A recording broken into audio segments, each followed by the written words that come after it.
사실 저를 포함해서 보통 사람은 거의 매일 칠제종의 대부분을 저지르기 쉽습니다.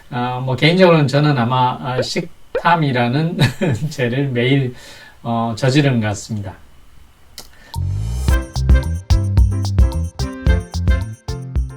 예, 반갑습니다. 이화에 대해서 서양 중세사를 가르치고 있는 남종국입니다. 이렇게 화면으로 뵙게 돼서 너무 반갑고 즐겁습니다. 서양 중세에 관한 재밌는 이야기를 제가 아는 한 가급적이면 재미있게 들려드리고 싶습니다. 요즘 영화나 애니메이션에서 악역 역할로 칠제종을 모티브로 한 악역들이 많이 등장을 하고 있습니다. 이제 이 칠제종이라는 게 무엇인지 좀 설명해 주실 수 있으실까요? 네, 칠제종은 교회에서 규정했던 7가지 종류의 죄라는 뜻으로 모든 종류의 이 죄의 근원이 되는 악덕이었습니다. 교만, 탐욕, 시기, 분노, 음욕, 식탐, 나태, 이것들이 바로 그러한 악덕이었습니다. 예를 들어 이자대부라는 죄를 초래하는 악덕은 탐욕입니다. 칠제종 중 하나인 음욕은 외춘 또는 간통의 죄를 짓게 만드는 악덕이죠. 중세 유럽 사회에서 이 칠제종 개념은 그림 또는 문학에서 자주 다루었던 인기 있는 주제였습니다. 토마스 아퀴나스, 단테, 초서와 같은 작가들은 자신의 작품에서 칠제종을 상세하게 다루었습니다. 제가 종종 학생들에게 보여주는 대표적인 칠제종 그림이 있는데요. 이 그림은 16세기 초 네덜란드 화가였던 히에로니무스 보슈가 그린 칠제종입니다. 이 그림은 아주 재미있는데요. 그림이 그 시대상을 잘 보여주기 때문에 그렇습니다. 보슈는 이 그림 위에도 지옥과 천국이라는 상상세계를 아주 잘 그려냈고, 특히 인간의 타락과 지옥의 장면을 잘 그려서 지옥의 화가 또는 악마의 화가라고 불리기도 했습니다. 그러면은 이 칠제종이라는 것에서도 그 죄악 내 위계가 혹시 있을까요? 네, 있습니다. 하지만 위계가 시대별로 사회 경제적 변화로 인해서 바뀌기도 했습니다. 중세 초에는 7제종 중 교만이 가장 중대한 악덕이었습니다. 그러다가 12, 3세기 중세 유럽 사회에서 도시와 상업이 발전하면서 이자 대부 등의 경제적인 문제가 등장하게 되죠. 이런 경제적인 죄를 유발하는 탐욕이 제1의 악덕으로 부상했습니다. 중세 말 프란체스코 수도사, 도미니쿠스 수도사들은 도시를 돌면서 이자 대부업자들은 지옥에 떨어질 것이라는 설교를 하고 다녔습니다. 그러면은 이거를 꼭 죄악이 아니라 다르게 보는 관점도 있었을까요? 네, 그렇죠. 유럽 역사에서는 고대부터 대표적인 미덕 그리고 악덕의 범주를 만들고 이를 대립 개념으로 설명해 왔습니다. 중세 교회가 정교하게 만들어낸 이 칠제종 이외에도 이와 유사한 악덕의 범주들이 존재했습니다. 14세기 초 이탈리아를 대표하는 아마 당시 가장 유명했던 화가였습니다. 조또가 파도바에 있는 스크로베니 예배당에 그린 프레스코화가 있는데요. 여기에도 7가지 악덕이 그려져 있습니다. 첫 번째는 절망이고요. 두 번째는 시기, 세 번째는 부정입니다. 네 번째가 부당함, 그리고 분노, 변덕스러움, 어리석음. 이렇게 기존의 중세의 대표적인 칠제종과는 좀 다르죠. 그런 점에서는 칠제종 외에도 우리가 악덕으로 간주했던 다양한 어떤 카테고리의 악덕들이 있었습니다. 이 칠제종들의 기원은 어떻게 됐나요? 사실 중세 기독교는 우리가 지금 역사로 따지면 2000년이 조금 넘었죠.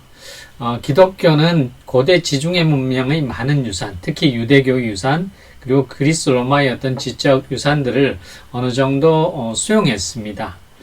그래서 중세 기독교의 많은 가르침, 그리고 교리에서 확인할 수 있듯이 칠제종의 기원도 기독교 이전, 고대 그리스와 로마에서 유사한 것들을 찾을 수 있을 것 같습니다. 아리스토텔레스, 유명한 고대 그리스 철학자죠. 아리스토텔레스는 윤리학에서 여러 종류의 선함, 즉 미덕이죠. 그리고 악덕을 범주화했습니다. 예를 들면 용기, 절제, 관대함, 우애, 그리고 영혼의 위대함, 지혜. 반대로 이러한 어떤 미덕에 반대되는 개념들이 있겠죠. 비겁하다, 무모하다. 즉 고대 그리스 철학자들도 미덕과 악덕을 이렇게 대비시켜서 체계화했다는 것입니다. 그렇지만 중세 칠제종의 좀 더 가까운 기원은 아마 중세 초인 것 같습니다. 중세 초 수도원에서 활동했던 수도사들에게서 그 직접적인 기원을 찾을 수 있습니다. 4세기 소아시아에서 활동했던 수도사 에바그리우스 폰티쿠스는 8가지 악덕이라는 개념을 제시했습니다. 식탁, 음욕, 탐욕, 분노, 나태, 슬픔, 허영, 교만. 칠제종과 매우 유사하죠. 이후 6세기 초 중세의 위대한 교황이라고 우리가 간주하는 그레고리우스 1세가 이 8제종을 조금 체계적으로 정리해서 우리가 오늘날 알고 있는 7제종이라는 교리를 만들었습니다. 특히 이 7제종 중에서도 교만이 가장 중요한 악덕으로 그레고리우스는 규정을 했습니다. 영어에서 우리가 7제종을 규정하는 형용사 deadly 또는 mortal은 영혼의 죽음을 의미하고 영혼이 죽은 자는 결국에 지옥에 떨어질 거다라는 의미로 사용합니다. 한마디로 7제종은 구원을 받지 못하고 지옥에 떨어지게 되는 치명적인 죄라는 뜻이겠죠. 예전에는 어떻게 하면 구원을 받을 수 있었나요? 사실 종교인이 아닌 경우 우리가 상식적으로 생각해 보면 구원은 착하게 살면 얻을 수 있는 거다. 이렇게 생각할 수 있습니다. 그렇지만 개별 종교별로 구원을 얻는 구체적인 방법은 달랐죠. 이로 인해서 갈등과 싸움이 있었습니다. 가톨릭에서는 구원을 얻기 위해서는 신의 은총, 즉 믿음이 필요하고요. 둘째, 개인의 노력이 필요합니다. 영어로는 good work, 즉 선행을 쌓아야 합니다. 때로는 가족이 죽은 조상들의 구원을 위해서 기도하고 자선을 베풀면 연옥에 가 있는 조상들이 조금 더 일찍 천국에 갈 수 있다고 중세교회는 가르쳤습니다. 되게 재미있는 이야기입니다. 하지만 16세기에 탄생한 기독교죠. 개신교는 구원은 오직 신의 은총으로만 가능하다고 이야기했습니다.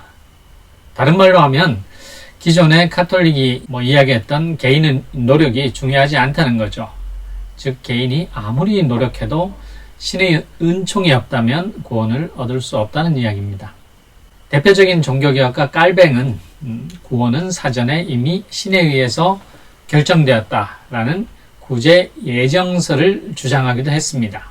그러면 이제 중세 사학자로서 현대사회에 새롭게 추가할 수 있는 죄악이 있다면 어떤 것이라고 생각하시나요? 어려운 질문인 것 같습니다. 현대의 법적 관점에서 보면 7제종은 법적 처벌을 받아야 하는 범죄 행위는 아닙니다. 오늘날 대다수 사람들은 열심히 일해서 돈을 더 벌고자 하고 그런 욕망은 도덕적으로 크게 비난받지 않습니다.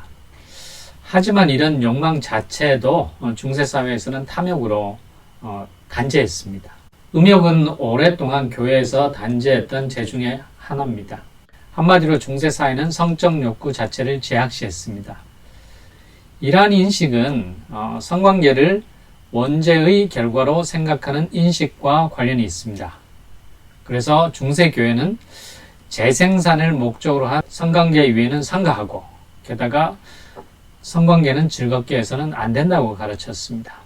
그런 연유로 중세교회는 성행위를 할 수 있는 날과 그렇지 않은 날을 규정하기까지 했습니다. 당연히 주말이나 축일에는 이를 금지했습니다. 사실 7제종은 인간의 기본적인 욕망들입니다. 이런 욕망을 어느 정도 통제하지 않으면 사회적 문제가 발생할 수밖에 없습니다. 이런 연유로 중세교회는 이를 제약으로 규정하고 규제하려고 했던 것 같습니다. 저는 혐오, 즉 타자에 대한 혐오를 현대의 악덕으로 꼽고 싶습니다.